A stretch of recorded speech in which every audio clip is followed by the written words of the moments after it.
Hace unas semanas o 2 semanas prediqué acerca de cuando Dios te ofende. No sé cuántos pudieron escuchar el mensaje de hace un par de semanas. Si no lo has escuchado, te lo recomiendo. Creo que puede ayudar a muchos. Algunos, incluso mis hijos, me dijeron: papá, es uno de los mejores mensajes que te he escuchado. Me ayudó muchísimo. Así que quiero animarte a eso. Pero cuando acabé el mensaje, incluso mandé un mensaje, creo que al chat de uno de los equipos ahí de la iglesia, y le dije a Kelly también, le dije: creo que voy a añadir un punto más. Y es el título de mi mensaje el día de hoy. ¿Están listos? La iglesia me ofendió. La iglesia me ofendió. Cuando yo era adolescente, tipo 15, 16, 17 por ahí, yo estaba muy enojado con Dios porque estaba enojado con la iglesia. Porque alguna gente en la iglesia, pues me habían rechazado, dicho cosas de mí. Digo, no era el gran hijo de pastor, pero tampoco era tan malo como decían. Me exageraban unas cosas y todo esto, ¿no? Entonces, yo estaba como enojado y yo decía: es que la iglesia son hipócritas y me rechazaron. Y yo no quería nada que ver con la iglesia. Literal, lo último que quería con mi vida era ser parte de una iglesia, mucho menos servir a una iglesia.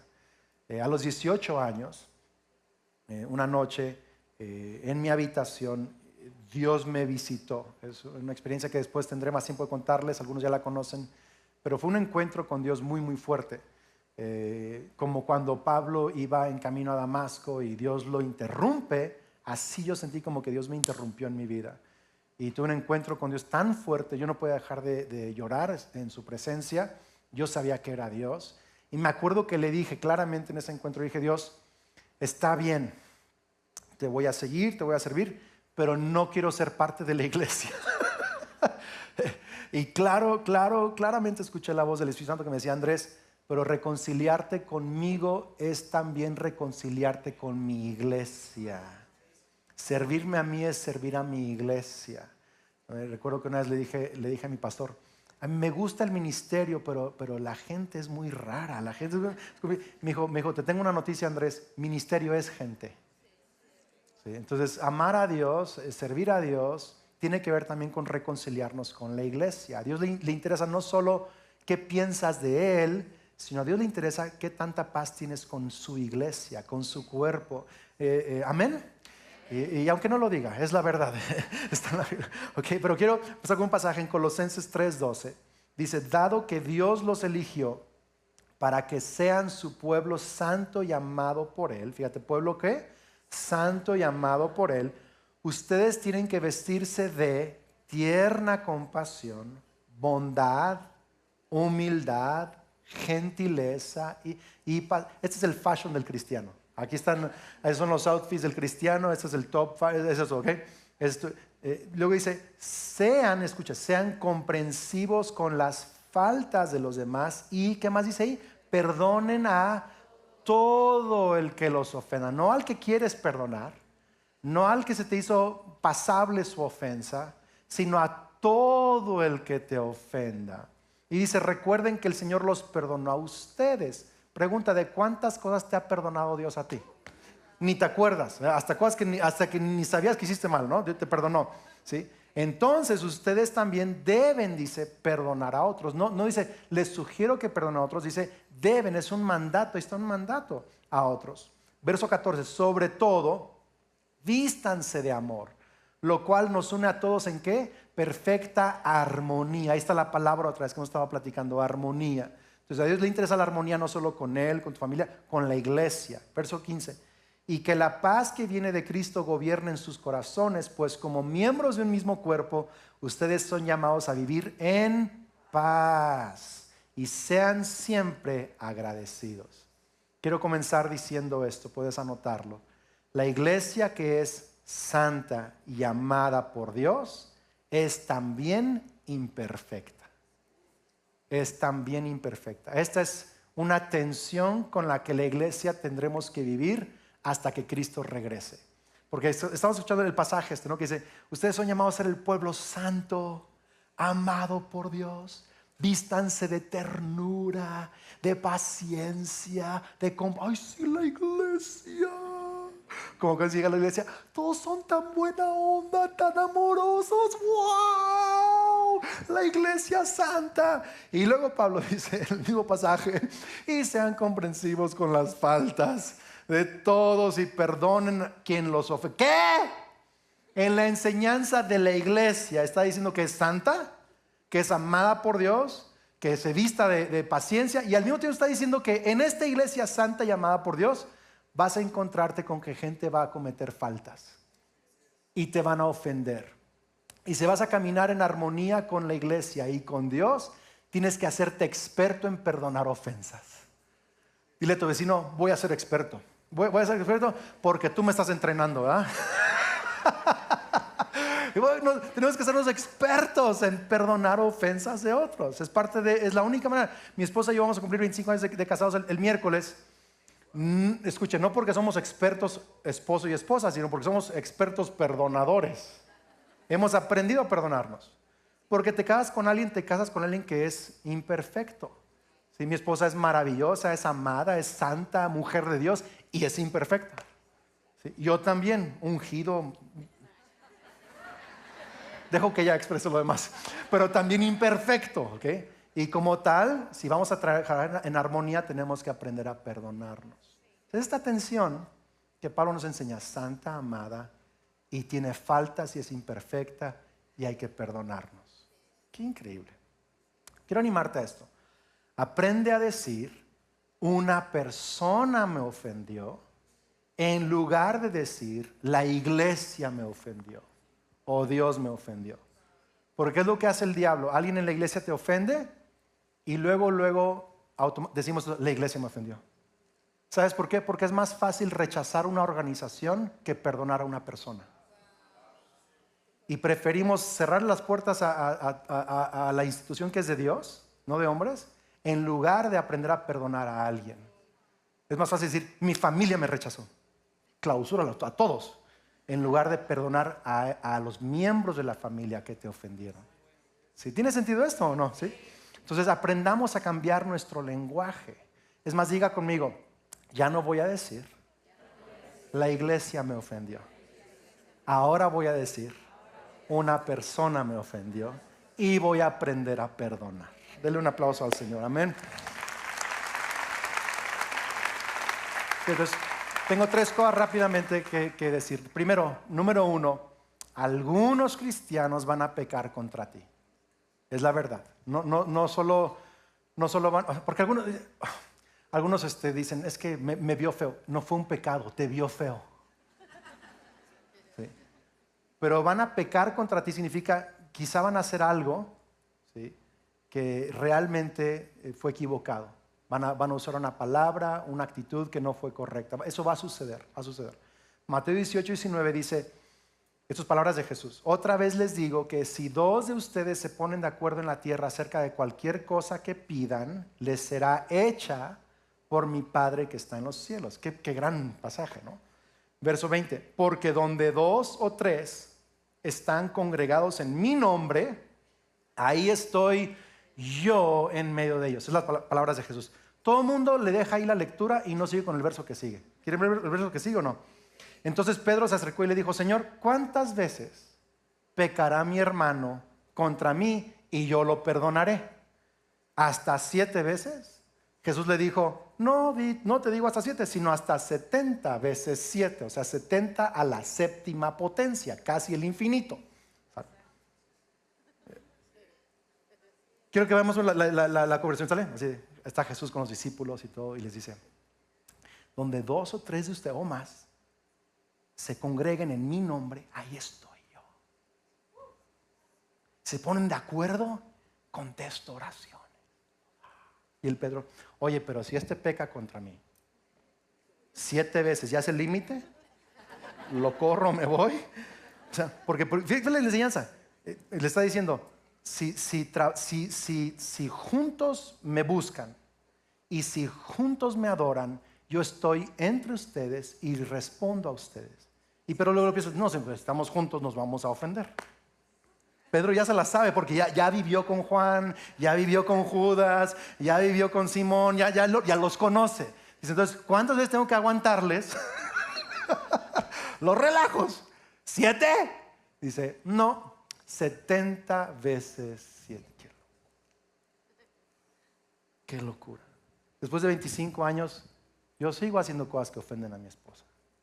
Y ella a mí. ¿Sí? Si hubiéramos puesto un límite, 7 y 7. Los próximos 25 años solo 7 te voy a aguantar. Pues no, jala. Quiero decirte esto. La presencia de Dios está en la iglesia por la unidad de la iglesia, no por la perfección de la iglesia. Dios dice, yo sé que no son perfectos, pero mientras aprendan a amarse y a perdonarse y estén juntos, yo voy a seguir manifestando mi presencia y mi poder entre ustedes. Estoy con ustedes no porque son perfectos, sino porque han aprendido a amarme a mí y a amarse los unos a los otros. Vamos, si va a aplaudir, hágalo con ganas, iglesia. ¿Y sabes qué pasa?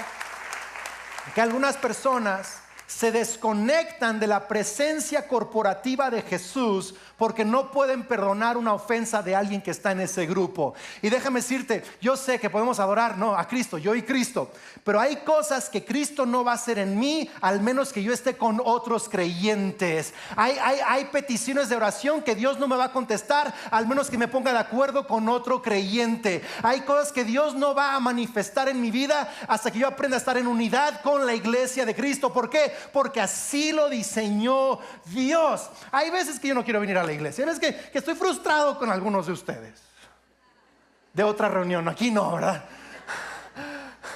Como mi pastor me dice, me enseñó esta oración. Le dice a Dios, Dios, tú encárgate de tu novia, que yo tengo la mía y la tuya es un relajo, ¿verdad? Entonces, pero yo he aprendido.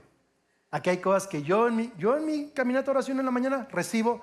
Pero hay cosas que solo recibo cuando adoro con otras personas imperfectas que quizá me han herido, quizá yo he herido a ellos, pero nos hemos perdonado, nos amamos, seguimos adorando a Cristo, seguimos amando a Cristo juntos, seguimos levantando el nombre de Cristo juntos. Hay cosas que yo recibo vamos iglesia, en la compañía de la iglesia.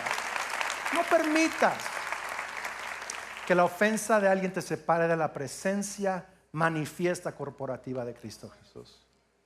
Segunda cosa, algunos cristianos van a darte un mal ejemplo. Sí. Quizá no te hicieron nada a ti, pero te dieron un mal ejemplo. Y algunos nos ofendemos por el mal ejemplo de alguien. Ahora quiero separarlo en dos grupos de cristianos. Un grupo de los que quizá dan mal ejemplo es porque realmente están quizá desobedeciendo algo claro en la palabra de Dios, o están en una falta moral, una falta que viola un principio de la palabra. Están en una falta, sí, es un pecado. Luego hay otro grupo de cristianos que no están cometiendo una falta, pero que en mi opinión están haciendo algo que yo no creo que está bien. Hay dos grupos, ¿sí? Primer grupo, ¿qué hago con la gente que sí está cometiendo una falta? Ok, Gálatas 6:1. Amados hermanos, si otro creyente está dominado por algún pecado, o sea, no solo se equivocó, sino que sigue en ese asunto una y otra vez. Tú tienes que equivocar. Una cosa es pecar, otra es estar dominado por el pecado. Si está dominado por el pecado, ustedes que son espirituales, júzguenlo. Hablen mal de él. Publíquenlo en sus redes sociales. Digan que todos los cristianos son hipócritas y sálganse de la puerta corriendo. ¿Sí dice así? Dice, los que son espirituales deberían ayudarlo a volver al camino recto con ternura y humildad. Y tengan mucho cuidado de no caer ustedes en la misma tentación. ¿Qué agregarle a eso? Quizá pueda notar esto. En lugar de ofendernos por los errores de otro creyente, aprendamos a restaurarlos con humildad. Qué increíble sería que en lugar de juzgar a otro creyente porque está dominado por un pecado, mejor eres parte de su restauración. ¿Cómo somos parte de su restauración? Bueno, a lo mejor no tienes amistad con él o no tienes influencia en su vida, pero puedes orar por él. ¿Puedo escuchar, aunque sea una amén? ¿Puedes orar por él? ¿Sí? ¿Puedo tratarlo con amabilidad? puedo creer que Dios puede hacer un milagro en él. Es con humildad y con ternura. A lo mejor soy su amigo. Y soy su amigo, no voy a llegar a decirle, Dios sabe que andas mal y te va a caer un rayo. Sino quizás decirle, amarlo, estar con plática, escucharlo un poco. ¿Sí? Decirle, mira, entiendo tu dolor, pero no comparto tu conclusión. Te animo, regresa a Cristo, que Dios te dé sabiduría. Pero ¿qué es con ternura y humildad? Que no con orgullo. Dice, si tienes orgullo hacia ese cristiano que es dominado por un pecado, ¿qué va a pasar? Va a suceder que tú mismo puedes caer en la misma tentación que él cayó. Porque cuando estamos en orgullo, ¿okay?, estamos a punto de caer en lo mismo que el otro hizo o peor. Me ha pasado que gente que se las da de que, uy, no, yo nunca haría eso, qué bárbaro, ¿cómo está así? ¿Cómo es posible? Entonces, adelantito, ese mismo que estaba así, está en otros rollos. Porque el orgullo siempre te va a guiar a una caída. Dios da gracia al humilde, pero resiste al orgulloso, ¿cierto eso? Así que, ¿cómo sería la iglesia si en lugar de matarnos cuando andamos tirados, nos levantamos para sanarnos? Mi mamá siempre decía, la iglesia es el único ejército que mata a sus soldados caídos. Mejor aprendamos a levantarlos, llevarlos al hospital y a sanarlos hasta que Dios los restaure y los pueda volver a levantar y los pueda usar otra vez. Vamos, si va a aplaudir, hágalo con más ganas, iglesia. Dile a tu vecino, cuando tú andes en pecado, dígale, cuando tú andes en pecado, yo no te voy a juzgar, no te voy a criticar, sino que te voy a restaurar en humildad.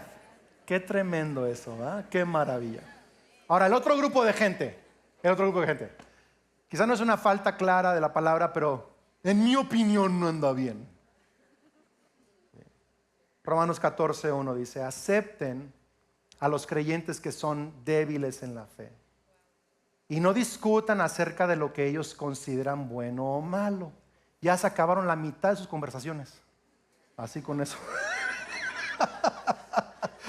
No discutan con ellos de lo que es bueno o malo. No se metan en eso. Por ejemplo, un creyente piensa que está bien comer de todo, pero otro creyente con una conciencia sensible come solo verduras. Los que se sienten libres para comer de todo no deben menospreciar a los que no sienten la misma libertad. Y los que no comen determinados alimentos no deben juzgar a los que sí los comen, porque a esos hermanos Dios también los ha aceptado. Entonces, chécate esto, acá está lo que quiero explicarte. En los tiempos de Pablo, ¿sí?, los cristianos no solo eran judíos, también eran gentiles. Entonces venían de la cultura judía y de la cultura no judía, de otras naciones. En los tiempos de Pablo, para comer carne, la mayoría de carnicerías no estaban solo en la esquina de la calle, sino que estaban en la puerta de un templo, de un ídolo. Entonces la gente, ¿verdad?, iba a comprar carne allá. Me da una arrachera, me da 1 kilo de molida, me da un ribeye, ¿verdad? Yo no sé usted qué. Pero algunos dicen, no, si tú compras eso allí, se te mete el diablo. Fue ofrecido a un demonio. Y otros decían, pero Dios hizo la vaca. Y si ellos lo ofrecieron, yo lo oro y lo santifico y se acabó. Señor, el espíritu para ti, la carne para mí. ¿No? Y entonces, así le dije a Dios acerca de Kelly también, ¿verdad? Entonces, pero entonces, son diferencias de, escucha, convicciones, ¿verdad? Son diferencias de convicciones. Uno te dice, yo solo como verduras porque la carne te mete el chamuco y yo tranquilo. Y otro dice, no, pero hay que ser libres de comer de todo, ¿sí? Incluso el apóstol Pedro, siendo hombre judío, un día vio una visión, una sábana que descendía y de todo tipo de animales. Dios le dijo, mata y come, haciendo puros todos los alimentos, dice la Escritura. En el Antiguo Testamento, ciertos alimentos eran impuros y ciertos eran puros, para protección del pueblo y como sombra al verdadero alimento puro del cielo, que es Cristo Jesús. Pero una vez que Cristo Jesús nos purifica nuestros pecados, ahora lo entendemos, todos los alimentos son puros. Obvio, hay que cocinarlos y lavarlos y toda la onda, ¿verdad? Pero ya uno puede comer, según las Escrituras, una chuleta, un tocinito, toda esa onda, ¿no? Ya me desvié de mi mensaje, iglesia. Entonces, pero Pablo está diciendo, ok, si tú solo comes verduras, padrísimo. No juzgues al que come carne. Ok, no seas legalista y si tú comes carne y ves a otro que no come carne, no lo juzgues a él por no tener. Son convicciones diferentes. Qué increíble sería la iglesia si respetáramos las convicciones de otras personas. ¿Y por qué se viste así? Porque quiere y es su convicción. ¿Tiene sentido esto, iglesia? Un tema en donde mucha gente se atora es, por ejemplo, en el tema de una copa de vino o una cervecita. Se atoran mucho ahí, se trauman ahí, ¿sí? Hay gente que dice, es pecado tomar una cerveza. No, la Biblia no dice eso. Dice que es pecado emborracharse o ser dominado o dado al mucho vino. Eso es pecado, ¿sí? Pero no habla de que tomar una cerveza o dos es pecado, ¿sí? No habla de eso, ¿ok? Pero algunos dicen, no es pecado. Si es pecado para ti, no lo hagas, vas a pecar. Y si no es pecado para ti, hazlo, pero con disciplina. ¿Tiene sentido? Porque una no es ninguna. ¿Cómo va? Se la saben, ¿ok? Entonces tranquilo. Y por cierto, para algunos de ustedes que no pueden frenar, que tienen una propensidad a la adicción, no empiecen ni con una. Porque una los va a llevar a una esclavitud de pecado que eso sí va a destruirles su vida, ¿ok? Entonces cada quien tiene diferentes convicciones. Así que si saliendo de la iglesia ves a un hermano tomándose una copita en un restaurante, no digas, ¡ay! Y yo lo vi en la entrada de la iglesia. Tranquilo, tiene convicciones diferentes, ¿ok? Un cristiano maduro sabe respetar las convicciones de otros. Así de fácil.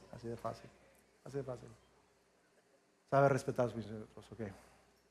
Uy, tendría que ser toda una prédica no más de eso. Les tendría que explicar todos los cambios de las leyes del antiguo al nuevo pacto y todo esto, porque ahí se me traban muchos cristianos. Luego me recuerdan, tengo que hacer eso, ¿ok? Pero no hoy.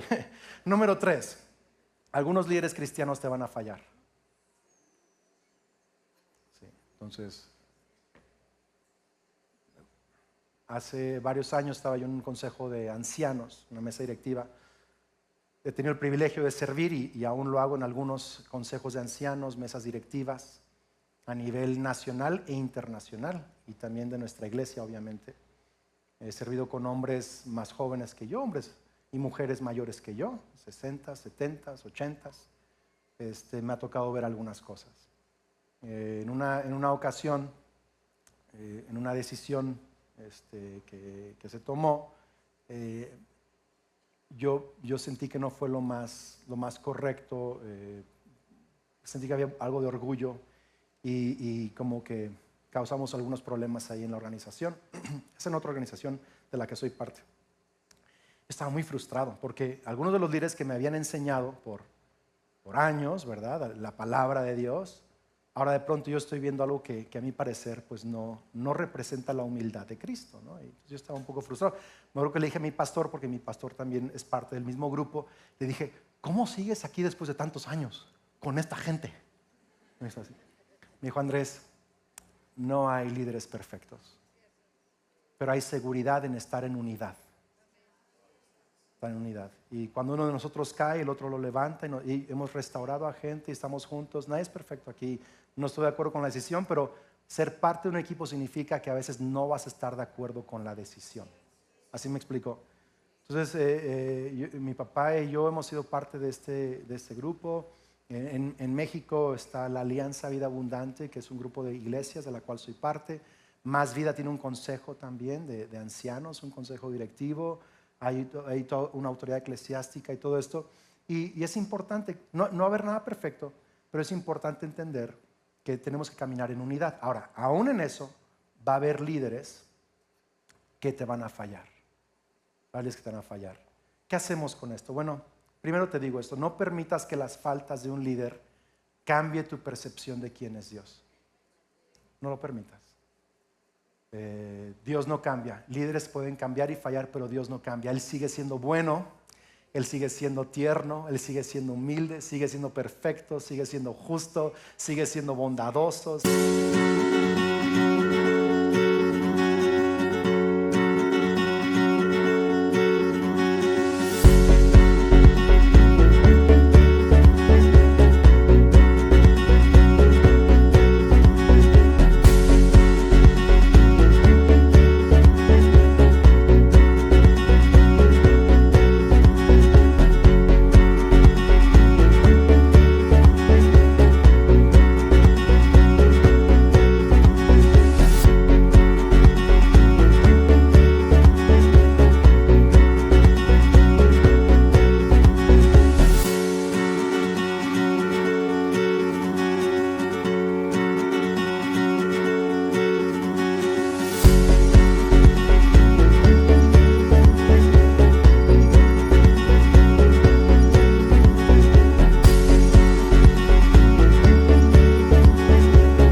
Sigue siendo cariñoso, sigue siendo extraordinario, extraordinario. Entonces, ¿qué hacemos? Ok, 3 consejos rápidamente. ¿Qué hacemos cuando me falla un líder? Ok, número 1, yo he aprendido esto, a dejarlo en manos de las autoridades eclesiásticas y civiles. O sea, Dios establece autoridades eclesiásticas y civiles. Lo dejo en manos de Dios. Dejarlo en manos de Dios es dejar que la gente que está a cargo del asunto lo maneje. Segunda de Corintios 13:1 dice, esta es la tercera vez, es el apóstol Pablo, que los visito.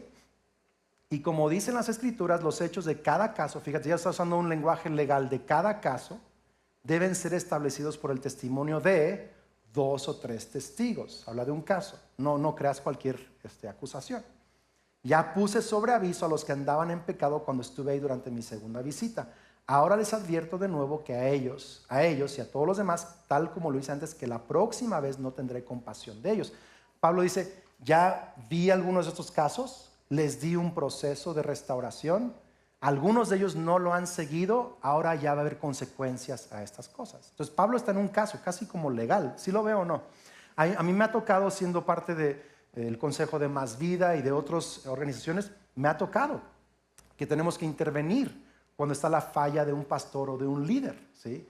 Como pastor yo estoy bajo autoridad. Si yo caigo en alguna situación, mis autoridades pueden intervenir, la iglesia puede intervenir y un proceso de restauración, de disciplina. Yo he estado en esos procesos con otras personas, me ha tocado ser parte del equipo que restaura a otra gente. Algunos se someten al proceso, otros no se someten al proceso, ¿sí? Hay faltas que no solo son una falta moral, espiritual, son una falta moral criminal. Por eso dije autoridades civiles. Hay cosas que tenemos que dejar que la autoridad civil también lo maneje como un crimen, es la verdad. cuando nos damos cuenta quizá de algo, nosotros le decimos a la persona, lo puedes llevar a las autoridades, porque hay cosas que son autoridades eclesiásticas, otras son también ya están rompiendo la ley. ¿Tiene sentido esto o no? Kelly me ha preguntado de pronto, oye, ¿y qué pasó con fulano? ¿Qué onda con eso? Le digo, no soy ni su pastor, ni estoy en ese consejo de ancianos. Yo voy a dejar que Dios dirija ese consejo de ancianos y lo manejen con la sabiduría que Dios les da. Y entonces a mí me toca creer en eso, confiar en eso, y no es, ni soy el Espíritu Santo, ni soy su pastor, ni estoy en ese consejo directivo, así que lo dejo en sus manos. ¿Le ayuda esto? ¿Sí? Ok. Número dos, dar el beneficio de la duda al liderazgo que Dios estableció. Porque algunas veces no es que esté en una falta, simplemente hubo una decisión que a mí no me gustó. ¿Sí? ¿Tiene sentido esto o no? Entonces a veces la falta no fue una falta como tal, simplemente a mí no me gustó esa decisión.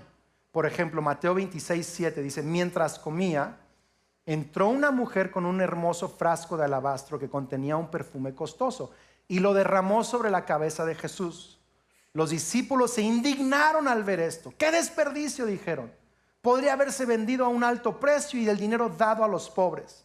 Jesús, consciente de esto, les respondió, ¿por qué critican a esta mujer por hacer algo tan bueno conmigo? Siempre habrá pobres entre ustedes, pero a mí no siempre me tendrán. O sea, hay un lugar para dar a los pobres, debería ser parte de tu cultura, pero también hay un lugar para ser extravagantes con Cristo. Hay momentos. ¿Tiene sentido esto? Y no podemos conflictuarnos con eso. Pero luego, verso 14 dice, entonces Judas Iscariote, uno de los 12 discípulos, fue a ver a los principales sacerdotes y preguntó, ¿cuánto me pagarán por traicionar a Jesús? O sea que Judas se fue, obvio, aparte que se estaba clavando la lana Judas, lo puedes leer, ¿sí? Fue porque no le gustó la decisión de Jesús. En su opinión, Jesús estaba usando el recurso de una manera equivocada. Y por su propia codicia, él opinaba que eso estaba mal. No sé si me explico acá. Entonces, cuando yo he visto decisiones yo he estado soy parte de organizaciones, y eso, híjole, no sé, pero decido dar el beneficio de la duda. Y decido creer, Señor, si tú lo pusiste en sus corazones, voy a respaldar, voy a orar, voy a ser parte de, tú vas a pedirles cuentas a ellos por eso, y a mí cuentas por estar en unidad con tu iglesia. Voy a dar el beneficio de la duda al liderazgo que tú has establecido. Y así lo he manejado yo todos estos años. Vamos, si va a aplaudir, hágalo con ganas, iglesia, ¿ok? Y por último, esto es lo último que he aprendido y vamos a cantar aunque sea un minuto. Por último, imita su fe, no imites sus errores, enfócate en Cristo.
Es más, dígalo conmigo, imita su fe, no imites sus errores, enfócate en Cristo.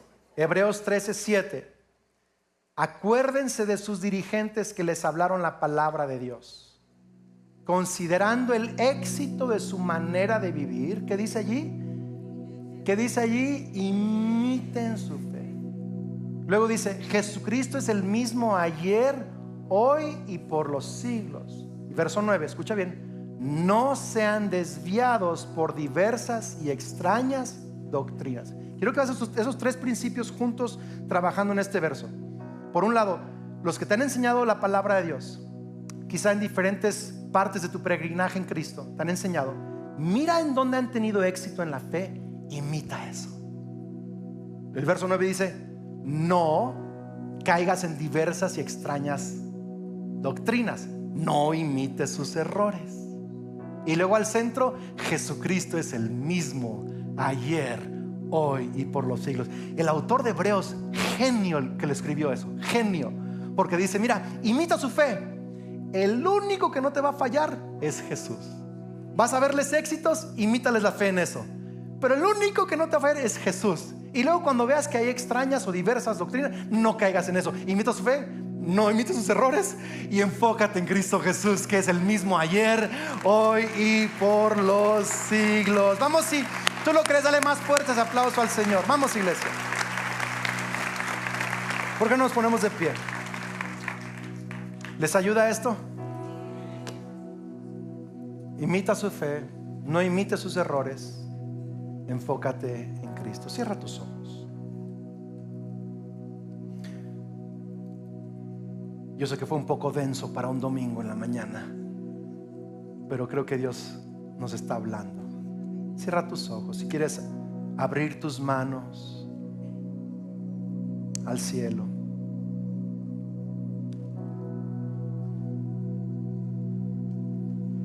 y dile, Jesucristo, solo tú eres el mismo ayer, hoy y por los siglos.